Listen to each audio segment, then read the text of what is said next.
वानखेडे। मी इयत्ता 6वी क मध्ये शिकत आहे। माझ्या नाट्यचित्राचा विषय माझे बाबा।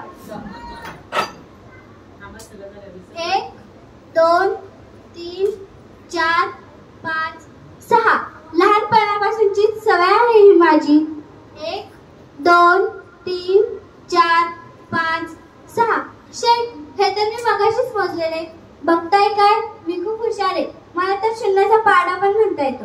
म्हणून दाखवू 0 1 0 0 2 0 0 3 0 0 चौक 0 नाही म्हणजे शून्याचा पाडा किती कठीण असतो ना। माझी एक मैत्रीण आहे गौरी, तिला अंकगणितात 0 अंक मिळाले ना तर तिची आई तिला म्हणते, अगं गौरी कठीण आहे ग बाई तुझं। म्हणून म्हटलं इतर कुठलेही पाडे तोंडपाठ नसे ना तरी चालेल, पण शून्याचा मात्र असायलाच हवा। आहे की नाही मी हुशार आहेच मुली। माझे बाबा ना मला नेहमी हुशार मुलगी म्हणतात, पण माझी आई तिने मात्र मला असं कधीच नाही म्हटलं। अहो हे तर काहीच नाही। एकदा ना मला इंग्रजीमध्ये आउट ऑफ साठी फक्त 1च मार्क कमी होता, तर माझी आई मला म्हणते कशी, अगं तो शेजारचा आशू बघ, त्याला गणित आणि इंग्रजीमध्ये आउट ऑफ मार्क्स असतात, नाहीतर तू। मग मीही म्हटलं, ए आई आई मला जरा 17चा पाढा म्हणून दाखव ग। अजून मारले असतील ना तर सगळे फटके एकदाच खाऊ घातले तिने मला। पण माझे बाबा असे नाहीये। माझे बाबा सगळ्या गोष्टी अगदी प्रेमाने समजून सांगतात। हो पण वेळ मात्र खूप कमी देतात। आता काय करणार ना बिचारे, कामच एवढं असतं त्यांना। कधी इथे असतात तर कधी तिथे। पण माझे बाबा जेव्हा कधी येतात ना तेव्हा त्यांची आणि माझी दंगामस्ती करण्याची सगळ्यात फेवरेट जागा म्हणजे आमचं हे टेरेस। इथेच बसून आम्ही चांदण्यांकडे बघतो, खूप गप्पा मारतो।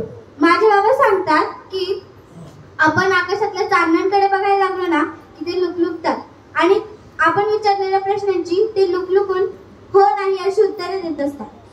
कधी कधी माझी आई मला मारते ना तेव्हा मी खूप रडते। मग माझे बाबा मला सांगतात, बेटा ह्या जगात रडणाऱ्याला कोणी जवळ करीत नाही, अगदी देवबाप्पाला सुद्धा अशी माणसं आवडत नाहीत बरं का। मग मी आता ठरवलंय की रडायचं नाही। अगदी देवबाप्पाला मी आवडले आहे ना तरी चालेल, पण माझ्या बाबाला मी आवडायलाच हवी। पण कधी कधी माझे बाबा येतो म्हणून येत नाही ना तेव्हा मी बाबांवरती खूप रागवते। मग 1 दिवस होतो, 2 दिवस होतात, 3 दिवस होतात आणि 4थ्या दिवशी आवाज येतो चिहू। मग मी बाबांवरती रागवली हे विसरून मी बाबांकडे धावत सुटते। त्या दिवशीही बाबा येणार होते, पण आता तुम्हीच सांगा बाबा महिन्यातनी फक्त एकदाच घरी येतात।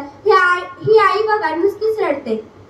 अचानक दरवाजाची बेल वाजली आणि मी दरवाजा उघडायला गेले। आईने माझा हात घट्ट पकडला।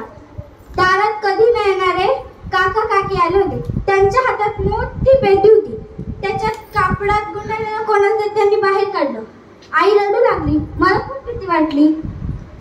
आई त्या गुंडाळलेल्या व्यक्तीला बाबांच्या नावाने हाक मारून रडू लागली। मग त्यात बाबा होते का? पण का? पण माझ्या सर्व प्रश्नांची उत्तर देणाऱ्या माझ्या बाबांना ते कुठेतरी घेऊन चालले होते। बाबा बाबा थांबा थांबा। तेव्हापासून आमच्या घरात कोणीच हसलं नाहीये, अगदी नीट बोललं सुद्धा नाहीये। मला फार कंटाळा आलाय। ही आई बघा नुसतीच रडते। 1 2 3 4 5 6 बाबा लहानपणी जाताना कोणीच मला तुमचा चेहरा नाही दाखवला। ह्या चांदण्यांना एकत्र करून मला तुमचा चेहरा बनवायचा आहे। दाखवाल ना मला तुमचा चेहरा? एक चांदणी लुकलुकली, ती मला हो म्हणाली। आई हे बघ बाबा आले। बाबा बाबा थांबा थांबा, मला तुमच्याशी खूप बोलायचं आहे। हे बघ